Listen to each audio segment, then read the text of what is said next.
Shanghai ஒத்துழைப்பு மாநாட்டில் பங்கேற்றுள்ள உறுப்பு நாடுகளின் தலைவர்களுக்கு அதிகாரப்பூர்வ வரவேற்பு அளிக்கப்படுகிறது. அதனை தற்போது பார்க்கலாம்.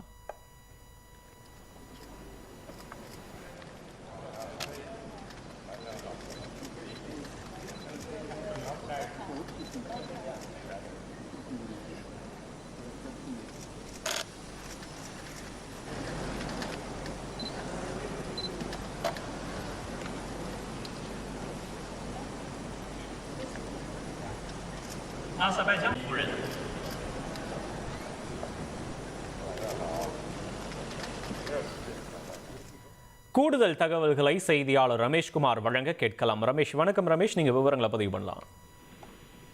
சீனாவின் தியான்ஜின் நகரில் 2 நாட்கள் ஷாங்காய் ஒத்துழைப்பு மாநாடு நடைபெறுகிறது. இந்த மாநாட்டில் பங்கேற்க வந்துள்ள உலக நாடுகளின் தலைவர்களுக்கு தற்போது அபிஷியல் ரிசப்ஷன் என்று சொல்லப்படுகின்ற அதிகாரப்பூர்வ வரவேற்பு அளிக்கப்பட்டிருக்கிறது. சீன அதிபர் ஜி ஜின்பிங்கும் அவருடைய மனைவியும், பிரதமர் மோடி, ரஷ்ய அதிபர் விளாடிமிர் புட்டின், பாகிஸ்தான் பிரதமர் ஷெபாஸ் ஷெரீப் உள்ளிட்ட இதில் கலந்து கொள்ள வந்திருக்கக்கூடிய பல்வேறு உலக நாடுகளின் தலைவர்களுக்கு கைகுலுக்கி வரவேற்று அதிகாரப்பூர்வ வரவேற்பை அளித்திருக்கின்றனர். முன்னதாக உறுப்பு நாடுகளின் தலைவர்கள் அனைவரும் ஒன்றாக இணைந்து குழு புகைப்படமும் எடுத்துக்கொண்டனர்.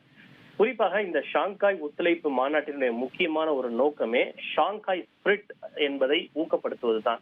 அதாவது இந்த ஷாங்காய் ஒத்துழைப்பு நாடில் மொத்தம் 10 நாடுகள் உறுப்பினராக இருக்கின்றன. இந்த 10 நாடுகள் உலக மக்கள் தொகையில் சுமார் 40% மக்கள் தொகை இந்த ஷாங்காய் ஒத்துழைப்பு அமைப்பில் இருக்கக்கூடிய நாடுகளை சார்ந்தவர்கள் என்பது குறிப்பிடத்தக்கது. இந்த ஷாங்காய் ஒத்துழைப்பு அமைப்பு நாடுகள் மொத்த உலக ஜிடிபியில் 20% வகிக்கிறது. அதே போல மொத்த உலக பரப்பளவில் 22% வகிக்கிறது என்பது குறிப்பிடத்தக்கது. இந்த உறுப்பு நாடுகள் மட்டுமின்றி பல ஸ்பெஷல் இன்வைட்டீஸ், அதே போல பார்வையாளர்கள் பலரும் கூட இந்த அழைக்கப்பட்டிருக்கிறார்கள். அந்த வகையில் மொத்தம் சுமார் 20 நாடுகளின் தலைவர்கள், 21 சர்வதேச அமைப்புகளின் தலைவர்களும் இந்த ஷாங்காய் ஒத்துழைப்பு அமைப்பில் பங்கேற்பதற்காக அங்கு ஒன்று கூடியிருக்கிறார்கள்.